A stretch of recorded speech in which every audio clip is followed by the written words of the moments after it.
Hi friends, tea கடை salt biscuit எப்படி செய்யுதுன்னு பார்க்கலாம் வாங்க. தேவையான பொருள் என்னென்னு பார்த்துடலாம். Maida, powder sugar, butter, custard powder, vanilla powder, salt. இந்த பொருளெல்லாம் இருந்தால் போதும், நம்ம வீட்லேயே டீ கடை சால்ட் பிஸ்கட் சூப்பராக ரெடி பண்ணிடலாம். இப்போ ஒரு பவுல் எடுத்து அதில் பட்டர் சேர்த்துட்டு நல்லா கையாலவே கலந்து விட்டுருங்க. கை சூட்டுக்கு அப்படியே மெல்ட் ஆகிடும். இப்போ நம்ம பட்டர் நல்லா மெல்ட் ஆயிடுச்சு. இந்த ஸ்டேஜில் நம்ம பவுடர் சுகர் சேர்த்துக்கலாம். பவுடர் சுகரையும் பட்டரையும் சேர்த்து நல்லா கையாலவே கலந்து விட்டுருங்க. அது ஒரு க்ரீமி கன்சிஸ்டன்சிக்கு வரும். பிகினர்ஸ் எல்லாமே ட்ரை பண்ணி பார்க்கணுன்றதுக்காகத்தான் மெஷர்மெண்ட் நான் கம்மியான அளவில் சொல்லியிருக்கேன். இப்போ நம்மளுக்கு க்ரீமியாக கிடச்சிருச்சு. இந்த ஸ்டேஜில் நம்ம ட்ரை இன்க்ரீடியன்ஸ் எல்லாம் ஆட் பண்ணிக்கலாம். Maida, vanilla powder, custard powder, salt இதெல்லாமே சேர்த்து நல்லா ஜலிச்சு விட்டுறேன். பேக்கரியில் செய்யும்போது பேக்கிங் சோடா, பேக்கிங் பவுடர் இதெல்லாமே ஆட் பண்ணுவாங்க. ஆனால் நம்ம எதுவுமே ஆட் பண்ணல. அது இல்லாமலே கிறிஸ்பியாக நல்லா டேஸ்ட் சூப்பராக இருக்கும். உங்களுக்கு குக்கீஸ், கேக்ஸ் இந்த மாதிரி பேக்கரி ஐட்டம்ஸோட ரெசிபிஸ் வேணும்னா நம்ம சேனலை மறக்காமல் சப்ஸ்கிரைப் பண்ணிக்கோங்க. இப்போ இதை நல்லா கலந்து விட்டோம்னா நம்மளுக்கு பிஸ்கெட் மாவு ரெடி ஆகிடும். உங்களுக்கு இந்த மாதிரி பவுலில் போட்டு பிசைறதுக்கு கஷ்டமாக இருந்துச்சுன்னா குக்கிங் மேட்டில் கூட நீங்கள் போட்டுட்டு நல்லா அழுத்தி பிசைஞ்சிக்கலாம்.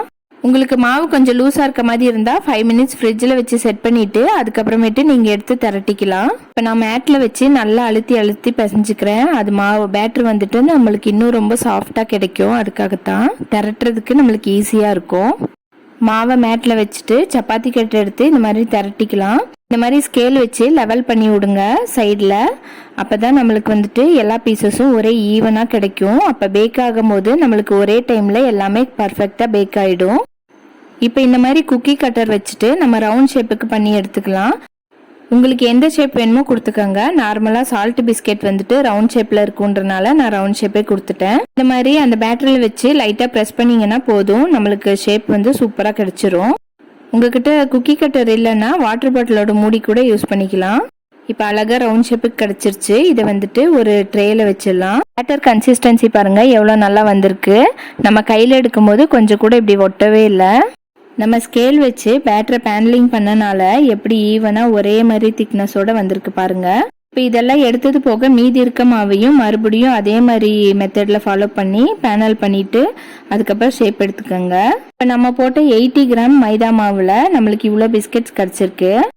நம்ம இதெல்லாம் செஞ்சுட்டு இருக்கும் போதே ஓடிஜியை 10 மினிட்ஸில் 180 டிகிரியில் ப்ரீஹீட் பண்ணிக்கோங்க. குக்கீஸ் உங்களுக்கு ப்ரௌனாக வரணுன்னா பாலில் ஒரு ப்ரஷ்ஷை டிப் பண்ணிவிட்டு அதை குக்கீஸ் மேலே தேய்ச்சி விட்டுருங்க. நான் பால் எதுவும் ப்ரஷ் பண்ணல, அப்படியே தான் வைக்கிறேன். ஓடிஜி 10 மினிட்ஸ் ப்ரீஹீட் ஆகிருக்கு. இந்த ஸ்டேஜில் நம்ம குக்கீஸ் பேட்டர் எடுத்து உள்ளே வச்சிடலாம்.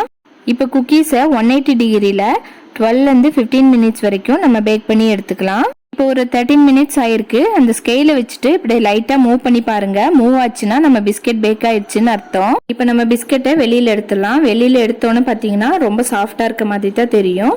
ஒரு 15 மினிட்ஸ் ஆறிடுச்சுன்னா உங்களுக்கு நல்லா கிறிஸ்பியான பிஸ்கெட் கிடைக்கும். பாருங்க நம்ம பிஸ்கெட் எவ்வளோ சூப்பராக ரெடியாக இருக்குன்னு. டேஸ்ட்டுமே ரொம்பவே சூப்பராக இருந்துச்சு. ட்ரை பண்ணி பாருங்க. இந்த மாதிரி நிறைய ரெசிபிஸ்க்கு நம்ம சேனலை சப்ஸ்கிரைப் பண்ணி வச்சுக்கோங்க. கிட்ஸுக்கு கொஞ்சம் ஹெல்த்தியாக கொடுக்கணும்னு நினச்சிங்கன்னா இதே மெஷர்மெண்ட்டில் நீங்கள் வீட் ஃப்ளோர் கூட யூஸ் பண்ணி செய்யலாம். அதுவுமே டேஸ்ட்டாக இருக்கும். அவ்வளோதாங்க. நெக்ஸ்ட் இன்னொரு வீடியோவில் பார்க்கலாம். தேங்க்ஸ் ஃபார் வாட்சிங். பாய்.